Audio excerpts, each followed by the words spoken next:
Hello, and welcome to the podcast Byzantium and Friends. I am Anthony, your host. I vividly remember 22 years ago going to see a Clint Eastwood kind of sci-fi movie called Space Cowboys. That was my last year of graduate school, and those were the days when you might actually have a cohort of graduate students all studying late antique or Byzantine history at the same institution, rather than just one lonely soul. And we all went to see it, and there was a scene in the movie where there was some secret Soviet satellite that I think NASA discovered or something like that, and it had some nukes on it, and they had to send some people up to make sure that its orbit didn't degrade with all of these bombs in it. Anyway, spoiler alert. Anyway, and at some point, one of the NASA engineers unfolds this huge piece of paper that has this immensely complicated schematic, like a blueprint for the Soviet satellite, and he turns in exasperation to his peers and he says, "Who designed this Byzantine piece of crap?" Okay, this was some satellite from the 60s or something like that. I don't know. Anyway, but there was a very small contingent in the audience that reacted powerfully to that claim. Either cheering or booing, I don't know what we did anyway, but the representation of Byzantium is such that, it's important just to be acknowledged that you exist every once in a while in the movies. Okay. All right, what I did not think at the time is, what do we know about Byzantine schematics and diagrams? Like, do they even exist? And would they be very, very complicated and convoluted, quote, Byzantine? In fact, I never had that thought until my guest today, Linda Safran, posed the question to me, and I drew a blank. So she's been working on Byzantine diagrams ever since then, and I've kind of been thinking about them a little bit and rereading her material now that she's published a lot on it. And we had the conversation that you're about to hear. I've thought about how badly diagrams sit within the division of our disciplines. And this is a theme that we've come back to in a number of episodes. You've probably heard me talking about this over and over again, but the way in which we see the past is so often structured by the way in which we divide the material into disciplines and assign methodologies and subject matter to different disciplines. There's philology and art history and archaeology and so forth. And diagrams caught my attention because they seem to fall into the cracks between those disciplines to a considerable degree. Not entirely, but if you think about it, they're often found in manuscripts to illustrate something, but our philologists who edit our texts, thank you philologists, very important service, tip of the hat, don't edit the diagrams, at least not. That's very, very, very rare. It would have to be something very closely connected to the substance of the text. Like, for example, it might be a military treatise, and you need to have the diagrams that show the arrangement of the soldiers in the particular formation to understand what the text is saying. Okay, that's one exception. But normally, our editors don't, diagrams aren't just words. And if it's more than just words, it's difficult to put in a text, an edited text from a manuscript. By the way, that's my neighbor upstairs playing the piano. I don't know if you can hear that. There's a grand piano that's literally just 8 feet above my head, directly above my head. I hope the floor holds. Anyway, I don't know if you can hear it. She's been practicing for a concert. She's a concert pianist, and so every day I hear the same songs over and over. Okay, stop. So the diagrams also kind of elude the attention of art historians as well, in part because they're often meant to illustrate what's being said in a text schematically, but with text in it. And it's not entirely clear that this is art in the way in which the field of art history has defined it. It's certainly not an icon. It's not necessarily, representational in a kind of realistic sense. And it seems to be closer to something like geometry, so geometric diagrams are certainly not something that art historians would consider to be, within their bailiwick. And so here we had it. It was something that had kind of eluded attention for so long, and until Linda decided to chase them down.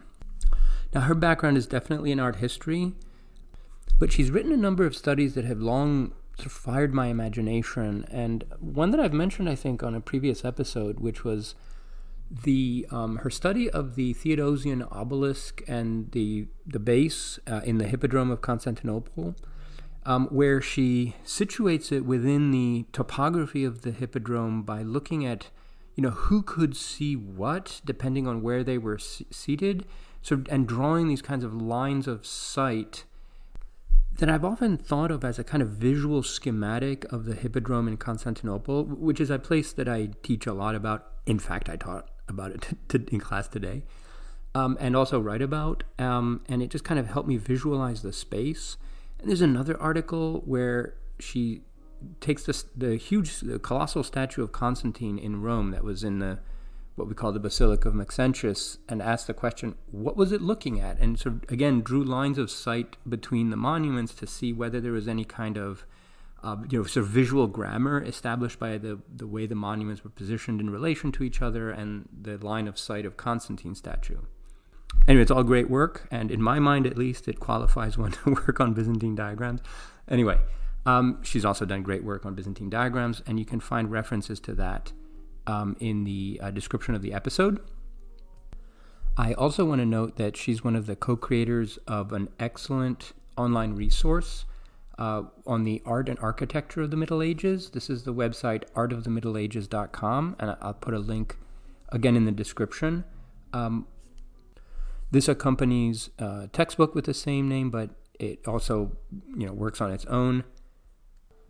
It is a wonderful resource with interactive maps and plans, galleries, timelines, and also a link to podcasts and so on. I urge you to check it out, especially if you're teaching medieval art, but also if you're just interested. So without any further delay, here is my conversation with Linda Safran about Byzantine diagrams. Hello, Linda. Welcome to the podcast. Thank you.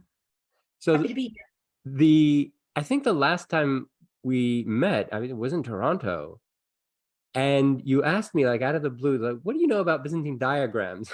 I thought, I've never heard those two words put in the same sentence together. I'd never, ever thought that there was such a topic. And here you are all these years later, and you found all these wonderful specimens, and you've written all these articles about it. And I thought it would just be wonderful to get the word out about these strange attempts by these Byzantine thinkers to represent reality in not through words, not through images exactly, but this other thing. Can you tell us a little bit about what led you to the point to ask that question?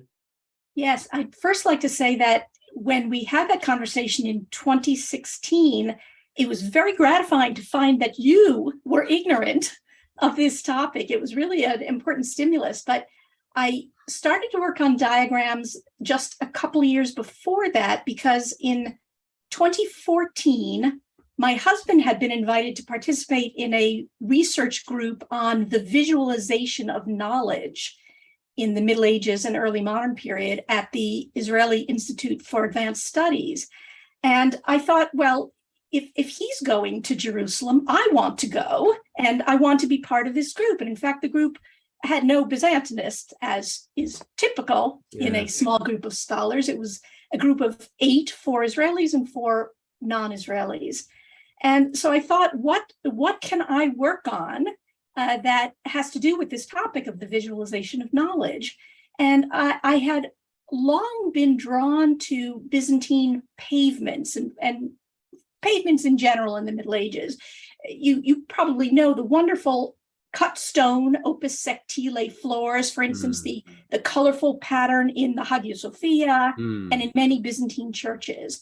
And I have always had a suspicion that those were meaningful, because several of the examples in Europe in the Middle Ages are explicitly meaningful. The pavement in Westminster abbey in the cathedral says in an inscription that it is an image of the microcosm. And I thought that there is probably some meaning and not merely decorative sentiment behind the Byzantine floors. So I started to work on Byzantine pavements, but I was not able to prove my thesis. I haven't given it up, but I can't prove that they're visualizing a particular kind of knowledge. But in fact, what I discovered was that basic work on Byzantine diagrams and diagrammatic thinking had not yet been done. And so I had to step back from it and ask people like you the question, what do you know about Byzantine diagrams? Because in fact, apart from very specialized studies by somebody who worked on diagrams in Plato or in Aristotle's mechanics, there was no literature in general on Byzantine diagrams and absolutely no art historical references to it. And so I was surrounded by medievalists who were intimately familiar with manuscript diagrams. They're very well known and very well studied for the European Middle Ages. And I thought somebody's got to do this basic legwork. And so I did a bit of it. Yes. So that's a long answer to your question. That the study of diagrams is more advanced in by scholars of Western medieval Europe. So what makes them important to study? Like, what have we been missing out so far in our understanding of Byzantine epistemology or visualization of knowledge that scholars in other cultures have made more advances toward? Well, by scholars in other cultures, I think we'd have to limit that to European medieval art historians, as the brand new Dumbarton Oaks volume on diagrams in a cross-cultural perspective, which I co-edited with two colleagues, shows the study of Islamic diagrams is also very much behind that of European Latin diagrams. But what's really interesting and important, I think, is that diagrams occupy a liminal space between texts and images. So they can potentially inform us about both of those things, which are usually divided, but in fact, scholars of both should be speaking to each other. So studying diagrams, I think, has the potential to bridge scholarly disciplines, offer opportunities for cooperation, but behind that, reveal Byzantine ways of thinking in ways that we might not have recognized before. It's important, I think, to know that Byzantine thinkers thinking in words sometimes had images behind them, and we can demonstrate verifiable cases for that. And also, I think, I'd like to think that I've certainly proposed that regular Byzantines, non-scholars, also were invested in what I've called the diagrammatic mode of thinking. They recognized grids and hierarchies in their visual landscape, at least in their cityscapes. They did mental mapping to move around in Constantinople. So they didn't need a map on parchment or paper. Of course, they didn't have those.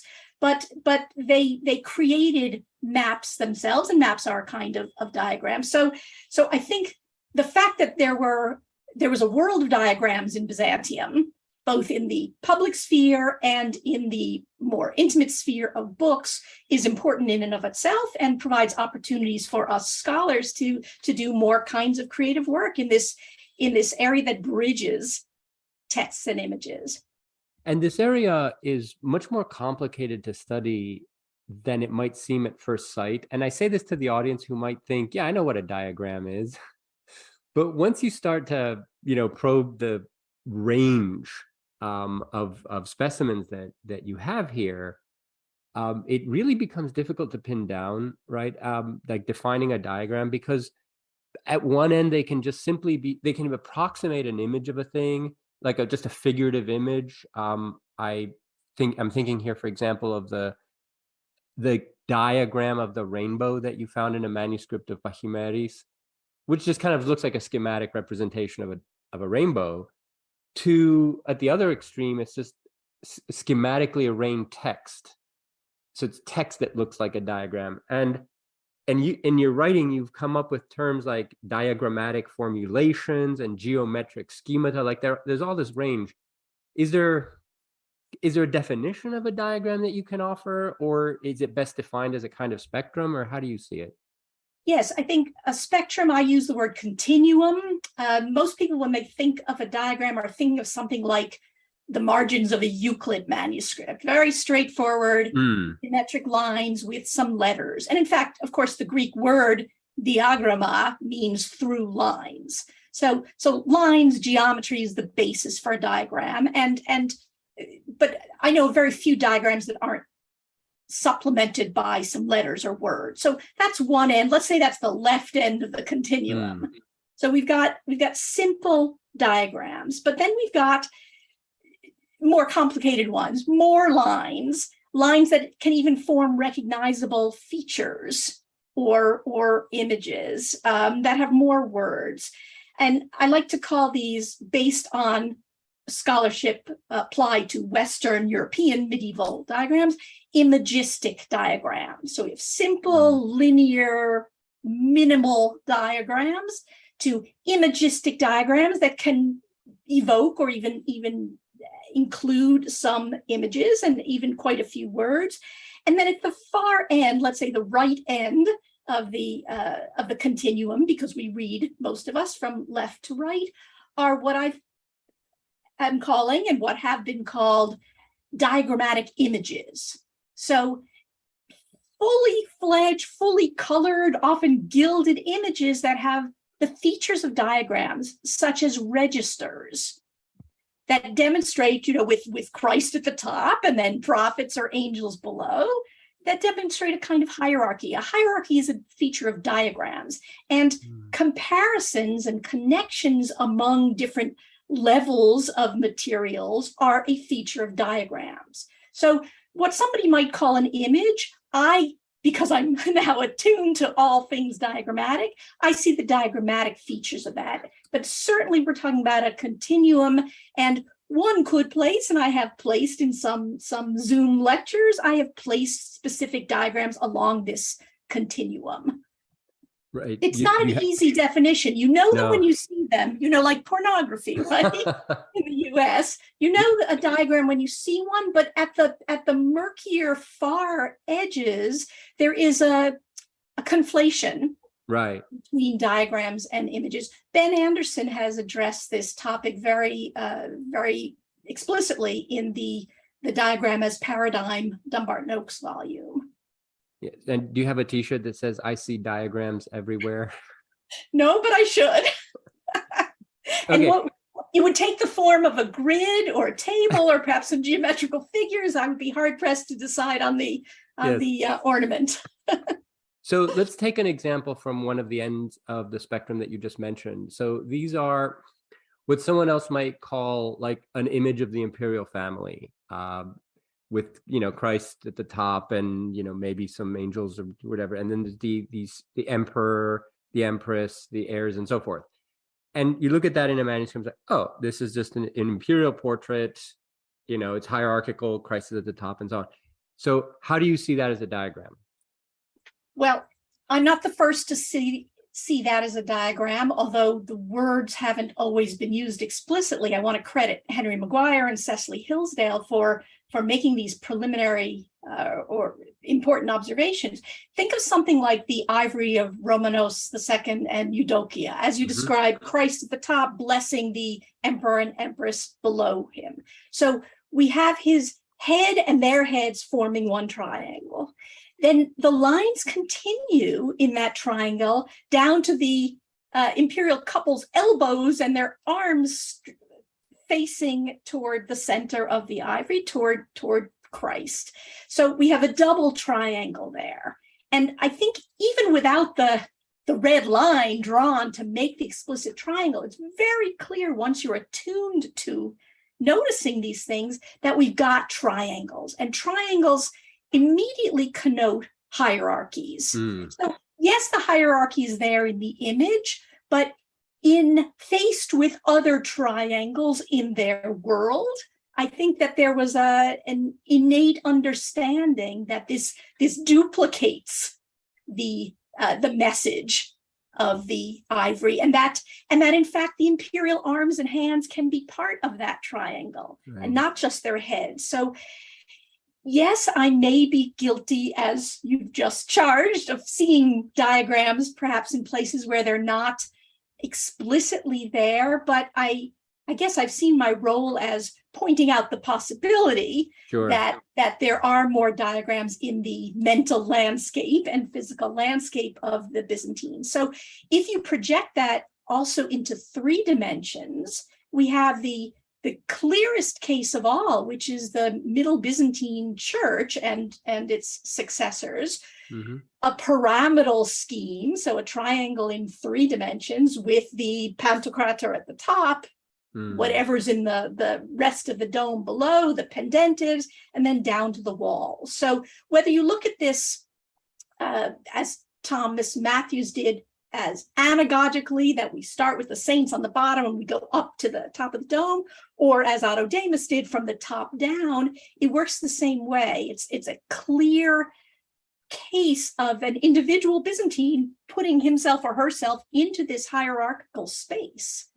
So of course there's a horizontal dimension, but predominantly, yes, with that much repeated church schema, the architectural and the decorative program combine to reinforce this sense of cosmic knowledge, right? That's what this hierarchy is, right? That who is higher on the in the world, in the universe. So these are representations, say, of an imperial couple or family, or architectural constructions that employ geometric elements, such as a triangle and so on, to convey hierarchical relationships. And in that way, not just hierarchical relationships, I would like to say more broadly, taxis, order in general. Hierarchy is one of those, and it's one of the principal ones that I've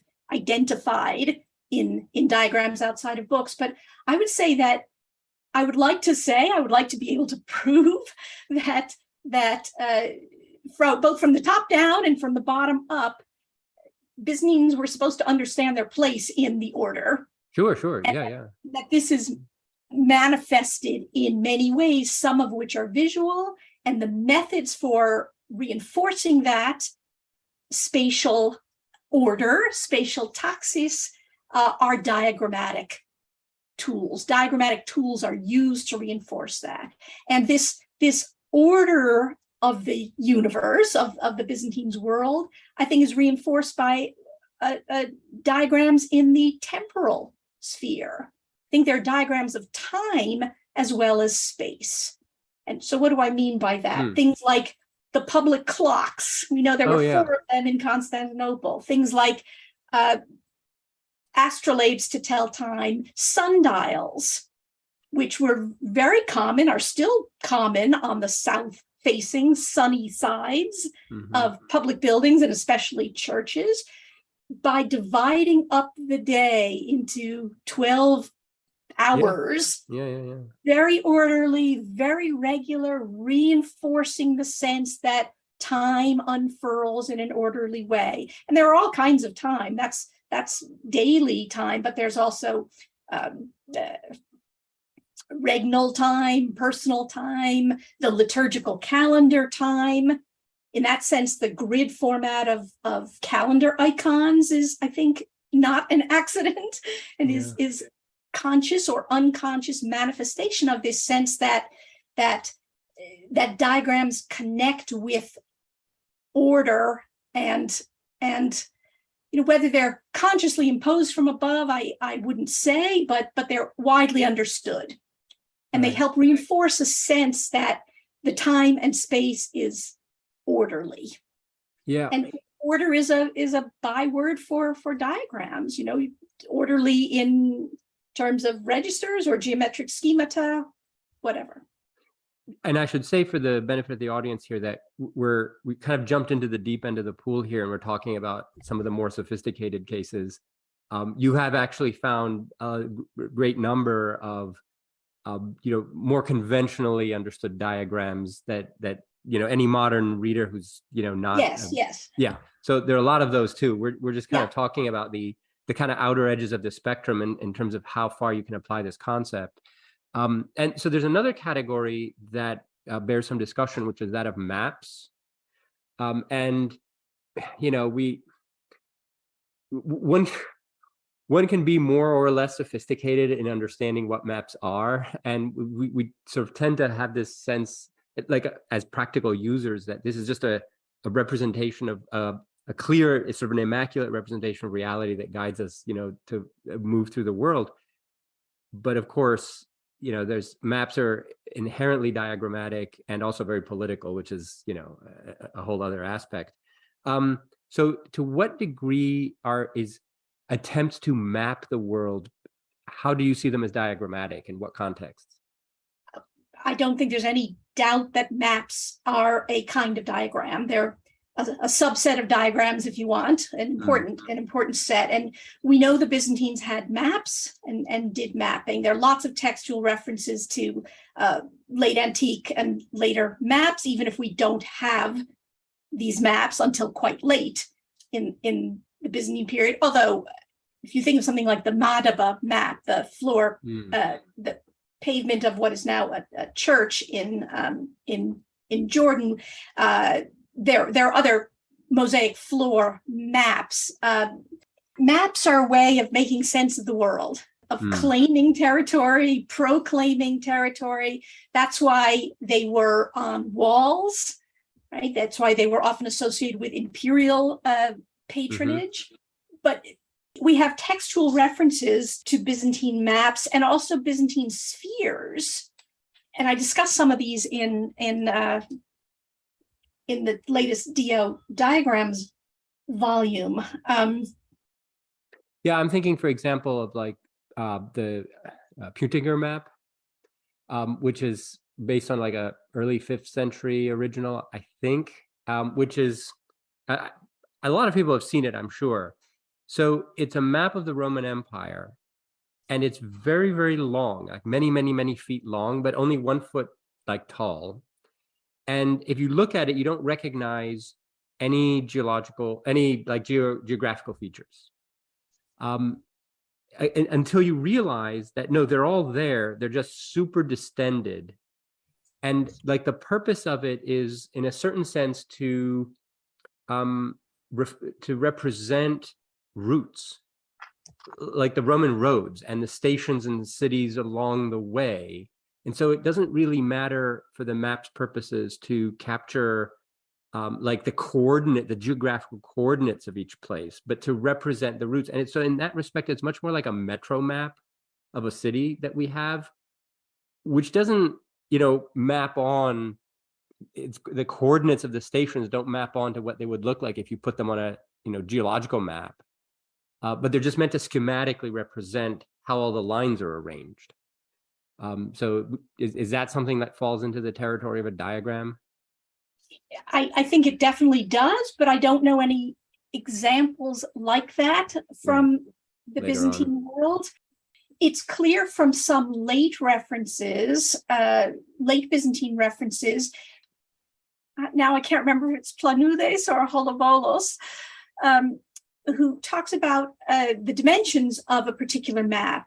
And one of them is many meters long. So clearly we're not talking about maps in books, but rather maps on, right, I suppose, paper by that time that could be laid out on a table and walked around or moved around. There are also small maps. We have those in Greek manuscripts starting in late antiquity that simply show the earth at the center, or the sea, thalasses labeled at the center. So they're very schematic late antique maps that do get copied in Byzantine books.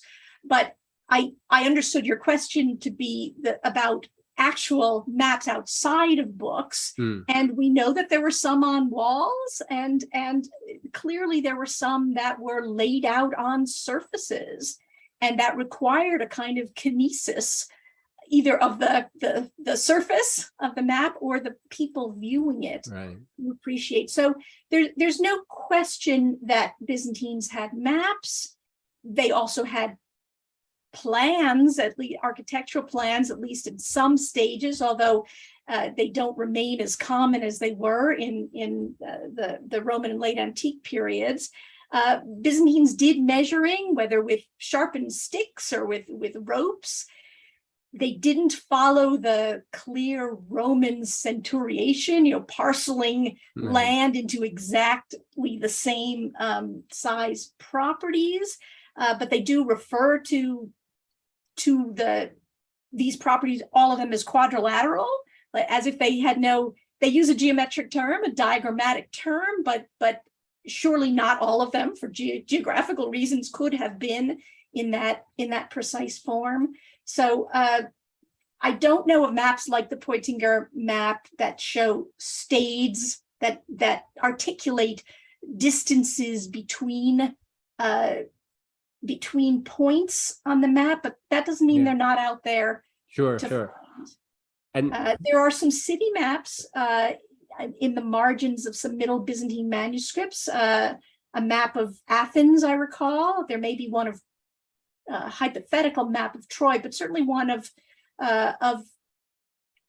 Greece, not the country of Greece, but a city map. But those are rare. I haven't seen a lot of those, which is why my answer to your question is not as thorough as I that's would fine. like. I just wanted to get maps out there because it's a category of representation that I think should be included here, even though cartography has it's kind of its own discipline, and there are separate books written about that. Well, Filippo Pontani, whom I believe you have interviewed, wrote a wonderful article about a Byzantine map. And so I would direct everyone to look into that.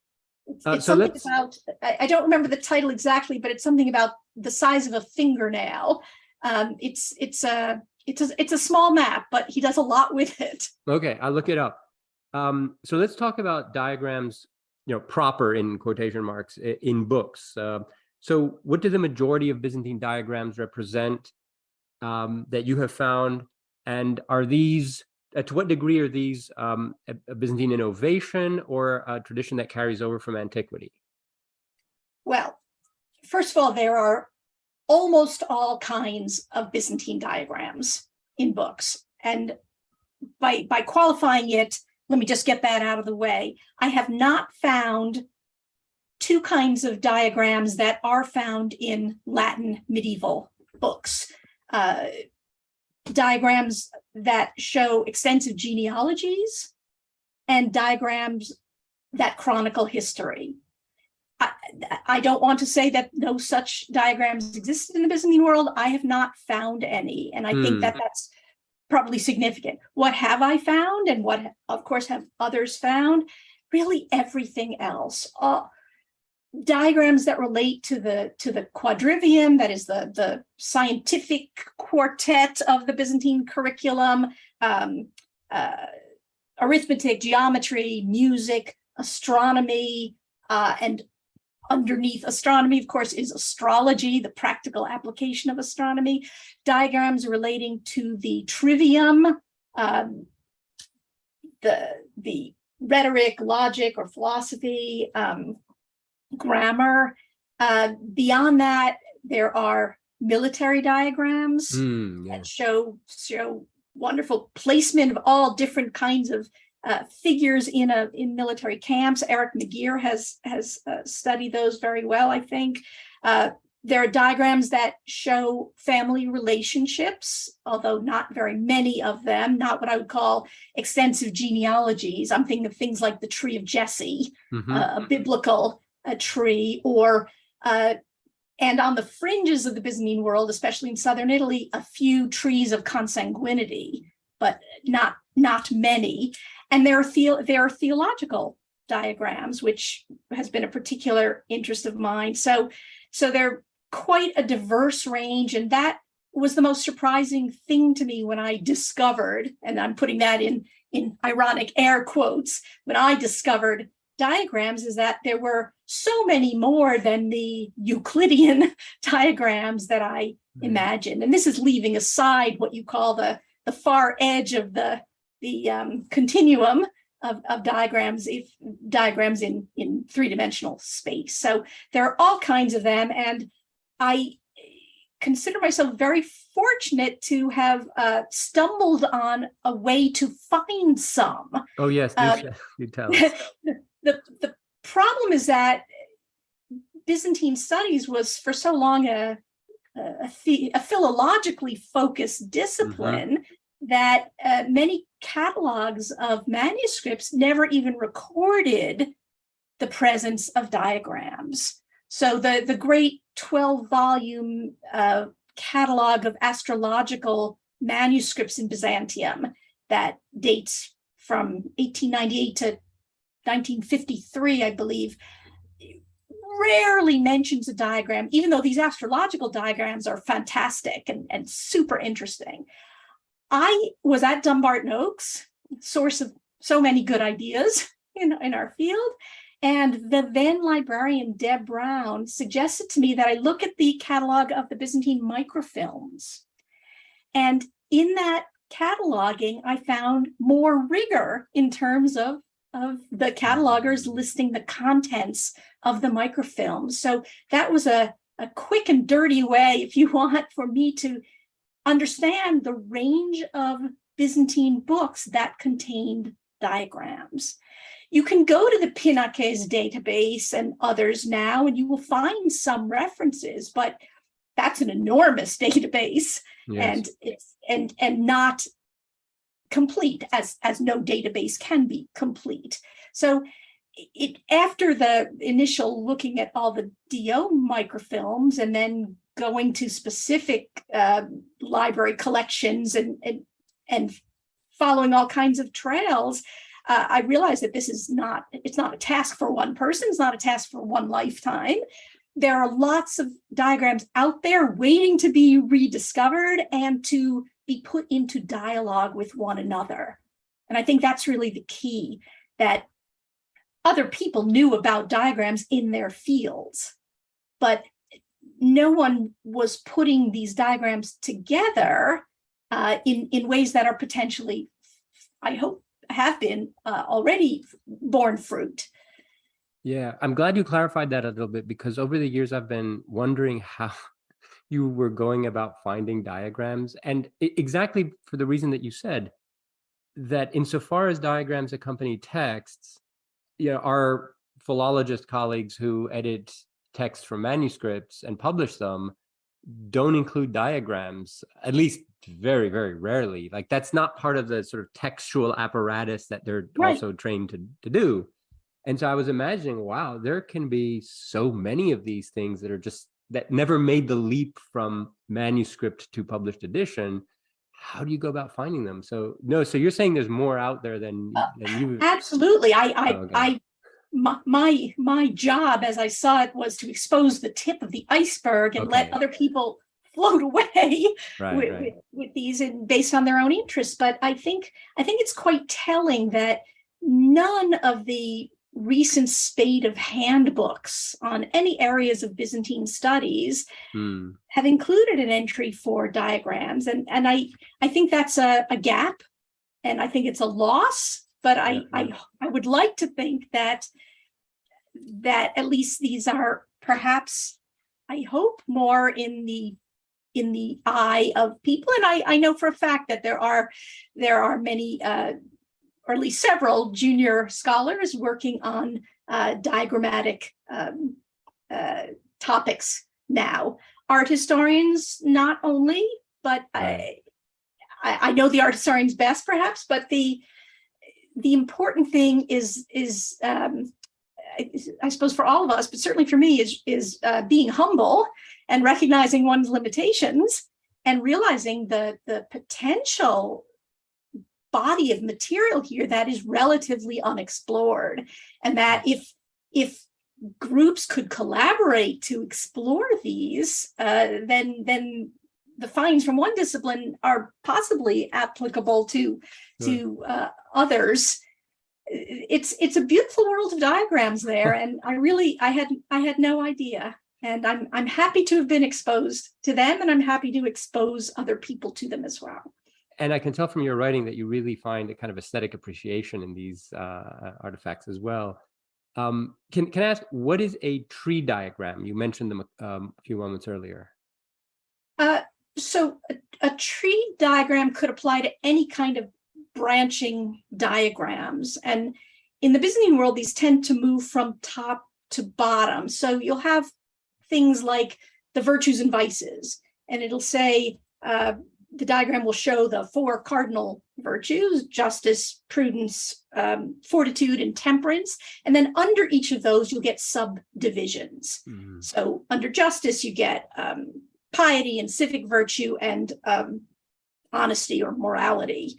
So that's a pretty simple tree. But unlike what we think of as a tree growing from bottom to top, that's very rare among the diagrams I found in the Byzantine world. There's very little arborization in Byzantine diagrams, whereas European medieval diagrams do tend to have lots of leaves and blossoms and so on. A specific type of tree diagram that the listeners may already be aware of is a Porphyrian tree, a tree of porphyry. These are the categories of Aristotle that were systematized, if you want, by Porphyry in the 3rd century, where a species is divided into the genera and then subdivided, and it continues down to individuals even. There are other tree-like diagrams as well. I want to give a shout out to the fact that Byzantium was a center for Kabbalistic thought starting in the 13th century. So there are Hebrew diagrams that take vaguely tree-like forms, mostly showing the 10 Sephirot, the emanations of God. And again, in other cultural groups, those look more like trees. Actually, in the early modern period, those diagrams look like people, which is a whole other topic. But it's important to remember that I'm not just talking about diagrams in Greek, right? But in the whole polyglot and multicultural Byzantine Empire, there was space for other kinds of diagrams, some of which took familiar forms of geometric schemata or vaguely tree-like. Right. So let's turn to categories of theological diagrams. I really loved the one that was the wheel with spokes diagram of God, or God in the world. Can you explain to us a little bit how this worked and how the color coding worked? Okay, so think of a wheel. Anyone who's listening, it's really not hard. You've got the center, and then spokes going out to an outer larger circle. So that's a diagram that was associated with Dorotheus of Gaza in the 6th century. Although sometimes you find the diagram in other contexts that aren't in that specific text. And the one Anthony is referring to, I think, was part of a small group of colored diagrams from an Iveron monastery manuscript, 15th century manuscript on Mount Athos. Most Byzantine diagrams have no color. And that's what made this little group so attractive to me. It stood out for its colorfulness. So at the center of the wheel, representing God at the center, that's colored yellow. In all of these diagrams, God is yellow. Clearly, they didn't have the means to make it gilded. Right. But that's what the meaning is. The outer wheel in this case is a dark blue, and the spokes, as they move from the world of the outer wheel closer to God, come closer not just to God, but to one another. So this accompanies Dorotheus's text on how to come closer to one's neighbor. And so the wheel visualizes getting close to God as a way of getting close to other humans, and being close with other humans as a way of getting access to God. But the colored nature of those diagrams is, if not exceptional, it is certainly unusual. But one thing I like about them is that the artist / scribe of that Iveron manuscript has been very consistent with his use of, I'm saying his, I think that's legit, with his use of colors. In that case, yes. Yes. So how were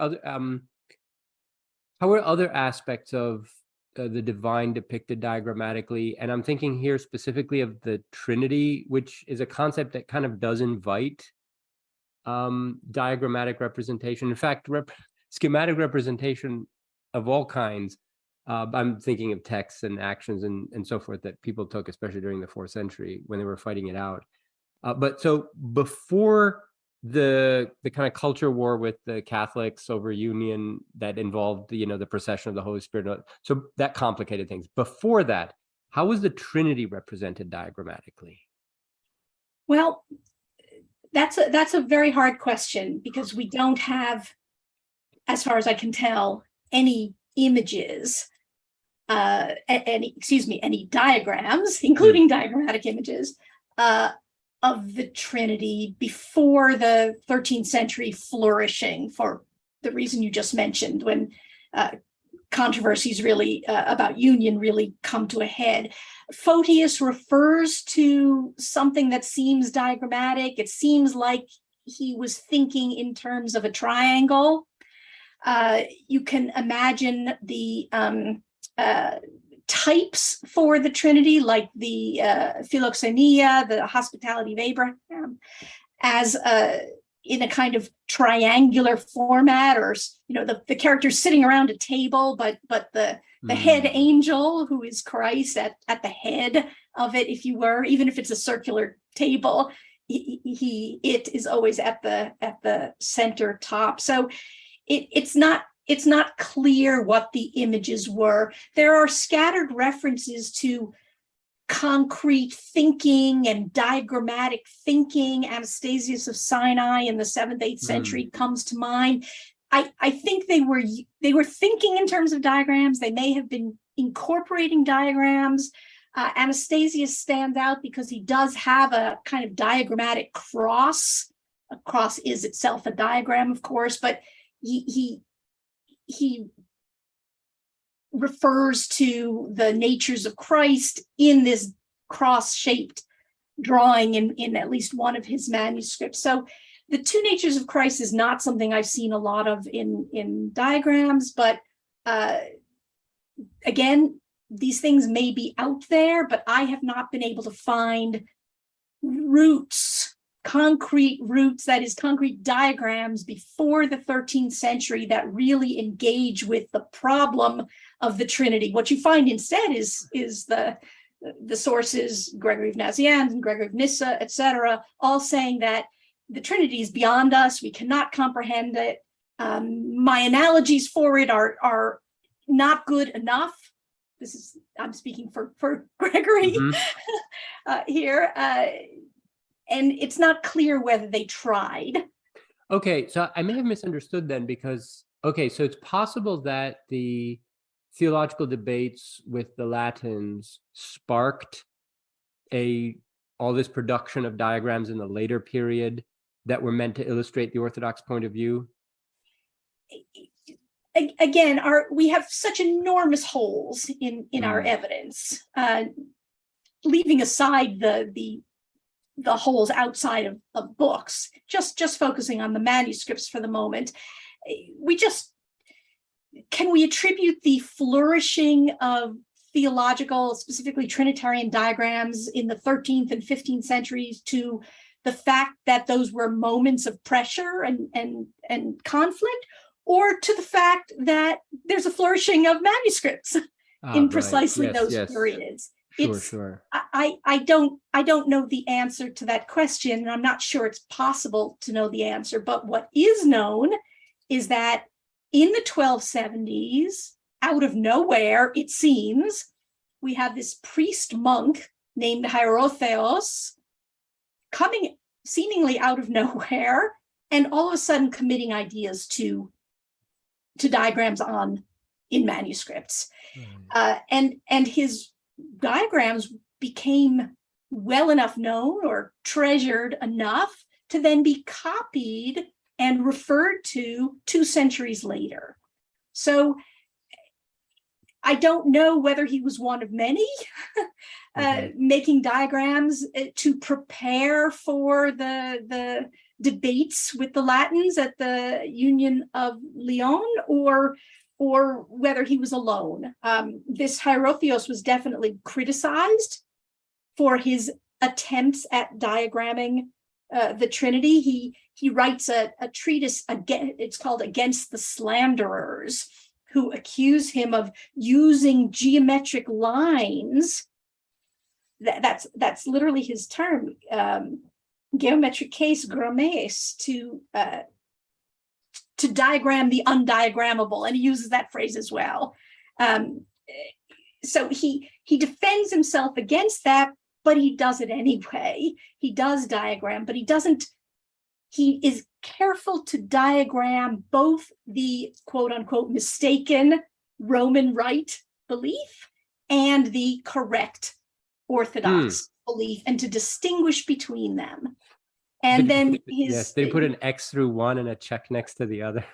No, but there is a diagrammatic formulation, which is what the X is. I think you said that without realizing it. The mistaken Latin understanding would have the Trinity represented, for instance, as a straight line that goes, as I mentioned in my continuum analogy before, that goes from left to right, that as if there is some progression among the hypostases, among the persons of the Trinity, or as having three circles, either tangent or overlapping, in a horizontal row or a vertical row. Again, that puts the sun in the middle, and this, of course, is part of the big debate about the filioque.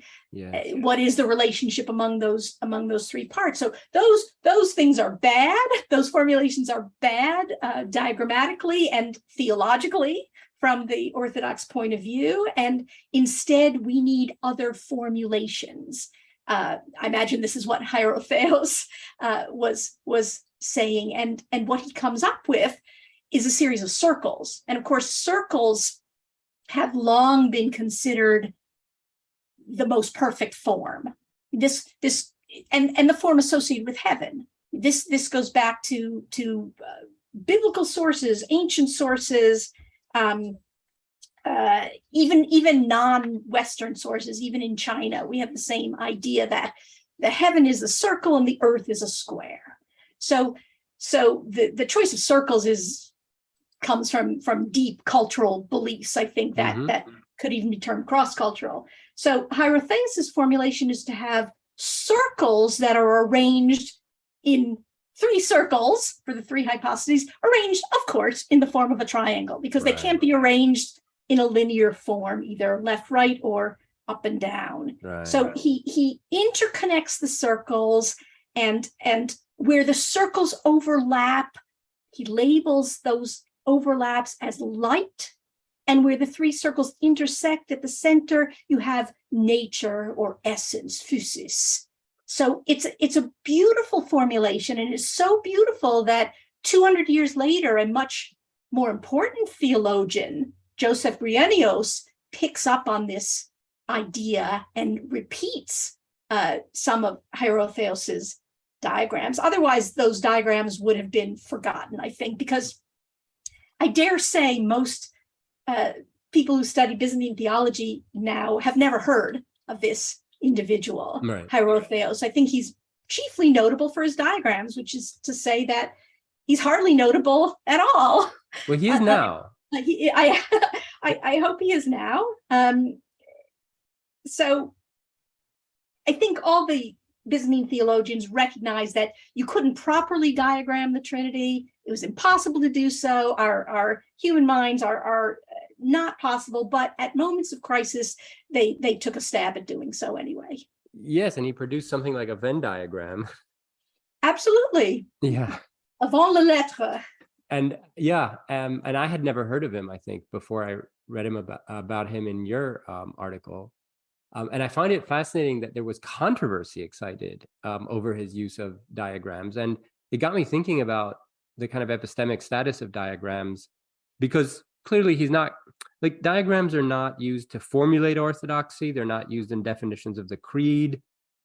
which again, I thought interesting, like, why not? Like, why would a verbal formulation, which in theory they would admit is also inadequate for capturing the reality of God,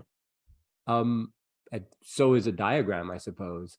Nevertheless, verbal formulations became canonical and contested, but diagrammatic representation seems to have excited a much more sort of low level of controversy. But there was debate over it, right? There was debate. I think, as you call it, the epistemology is important here. What does putting lines on paper do? If you've got a word, even now, if you've got a Byzantine Greek word, it permits all kinds of nuanced and different interpretations, right? Different translators will translate that word differently. When you've got a line on the page, there's less flexibility, perhaps. The Byzantines dealt with this issue. They, in mathematical diagrams, for instance, they tried not to be specific. They tried not to pin down definitions. If the verbal definition says, take a triangle, they use, for instance, sometimes curved lines. They want to show in the diagram the flexibility. That's within mathematics. I think outside of that, and here the diagram and the text could be understood by different viewers in quite different ways. Right. Once you've got lines on the page, you're making that Trinitarian idea more concrete. And perhaps it shouldn't have been made or be made more concrete. I'm sure that's what the majority of theologians felt, although thanks to Bryennios, who is as far as I understand, a first-class Byzantine thinker, they have some legitimacy, but they were never hugely widespread. I found one wonderful manuscript copied in 1365, where an individual unknown claims to have come up with a Trinity diagram by himself. It's again the overlapping trio of circles arranged in a triangular format. I wrote about this in an early article. He says this formulation by me, which we can throw that out, right? It's probably not just by him, but he's taking credit for it. He writes at the end, this is the Trinity, this is what it's about. At the end, he writes, kalos. This is a good formulation, and my drawing is good. My drawing is well done. And I wish I knew who this was. Yes. But I guess part of the point here is that even not great thinkers could be playing with these ideas and thinking. It's hard for me, even before I looked at diagrams, to not think of the Trinity, not that I think of it often, but not to think of it in visual terms.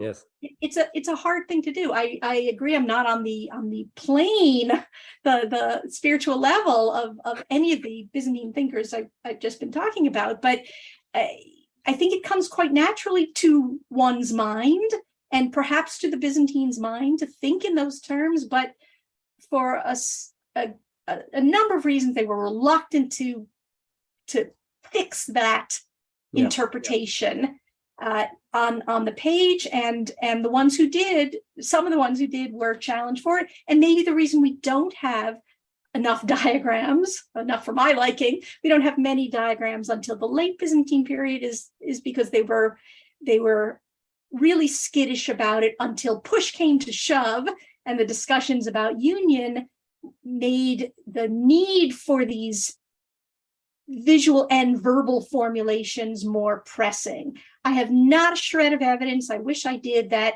somebody pulled out a diagram at Ferrara or Florence and said, look at this, look at your mistakes here, or see why we're right. I would love to find evidence for that. Maybe somebody listening has a shred of evidence, but it's impossible to imagine that at least Bryennios's diagrams weren't used to prepare for such things. He died before that particular council, Ferrara, Florence, and Hierotheos didn't go to Lyon, but I have to think that the diagrams were useful, and that's kind of the essence of a diagram, isn't it? They're supposed to do some work. Yes. Right. Yes. They do something. They visualize knowledge. They interrelate things. They make some things concrete. Parentheses, maybe even things that oughtn't to be quite so concrete. So yeah, they have a function. So for the Trinity in particular, 2 dimensions might just simply not be enough when you have 3 hypostases in the single consubstantial Godhead, plus one of them has 2 natures. It gets complicated. One can imagine this more easily in computerized formulations, right. drilling deep. But I will say that in at least some manuscripts, extra paper was added to late manuscripts to make it possible to complete the diagram. I've also seen manuscripts where there are squiggles of diagrams with no text. Somebody's sort of working with circles. And again, I'm so used to seeing these circles that I read something more into them, perhaps than was meant. But now though, with our computer technology and possibilities, we are hard pressed to communicate this very complicated idea. And in the metaverse, we're having trouble with legs, right? With what? With legs. Okay, inside comment. Sorry. So Facebook Next Generation is this 3-dimensional virtual space where we're supposed to interact, I guess. And they have trouble giving the people's avatars legs. But anyway, that's I know about that from The Simpsons. Isn't it true that they only ever have 4 fingers because they couldn't manage? The animation is Simpsons are 25 years old at least. Yes, our human capabilities are still limited. Yes. Period. Okay, Linda, so we're almost out of time. Any final thoughts about diagrams you want to leave our readers with? Some points about where this can go next? Wow. I guess bottom line is I hope I've made a small contribution to stimulate more people to look at ways that the Byzantines visualize knowledge that go beyond the strictly verbal. Again, I'm not the first person to notice Byzantine diagrams, but I think by talking to people in related and even unrelated disciplines, we can find out a lot more about these people that we study and how they thought in ways that cross the lines between the verbal and the visual. And that's been an exciting path for me, and I hope others, and I know others are taking it up. Absolutely, because the material itself has sort of fallen into the crack between our disciplines, philology and editing of text on the one hand, and art history, study of visual materials on the other. And it's kind of neither entirely in either one. And so we've just kind of missed it. So thank you for drawing attention to it and finding falling into cracks is kind of what I do. My previous work was on southern Italy. It was too Western for the Byzantines and too right. For the and pavements. And you were working on pavements too. So I'm just a liminal gal. Thank you so much for this opportunity to remember my enthusiasms for diagrams, and maybe we'll get those T-shirts. This was great, Linda. Thank you so much, and take care. Thank you, Anthony. Thanks for having me.